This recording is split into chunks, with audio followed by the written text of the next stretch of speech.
బెల్లం చుట్టూ ఈగలు ముసిరినట్టుంటది. చైనా వాడి వ్యవహార శైలి.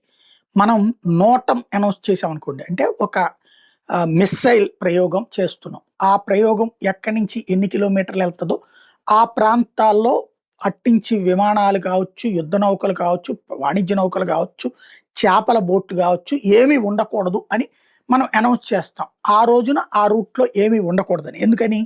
వాళ్ళు ఎలర్ట్ అవుతారు అన్నటువంటి ఉద్దేశ్యంతో. ఇది ఏ దేశమైనా చేస్తది నోటం. కానీ చైనా వాడేం చేస్తాడో తెలుసా? మనం ఎక్కడికి నోటం అనౌన్స్ చేసామో, ఆ రూట్‌లో ఆ స్పేస్‌కి పక్కనే అకస్మాత్తుగా చైనాకి సంబంధించినటువంటి పడవలొచ్చేస్తాయి. చేపల పడవలు కుప్పలు తెప్పలొచ్చేస్తాయి. పేరుకవి చేపల పడవలు. చేపల పడవల మాటున చైనా సైన్యానికి సంబంధించినటువంటి నిఘా ఉపగ్రహాలతో కూడినటువంటి నెట్వర్క్‌లొస్తాయి.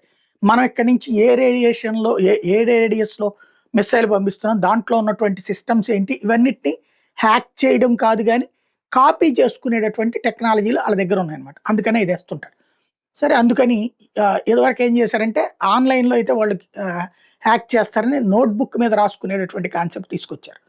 అది ఒక ఎత్తు. ఇప్పుడు ఇంకొక అడుగు ముందుకేసి నోటం ఒకవైపున అనౌన్స్ చేస్తున్నారు.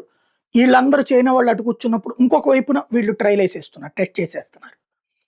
ఇది మనోళ్ళు ఈ మధ్యన అనుసరిస్తున్నటువంటి కొత్త వ్యూహం. ఒకేసారి కన్‌ఫ్యూజ్ చేసి మనం కొత్త గేమ్‌ని ప్లాన్ చేసాం. చైనా వాడి ఏదో తెలివితేటలకి మనోళ్ళు రివర్స్ ఎత్తనమాట.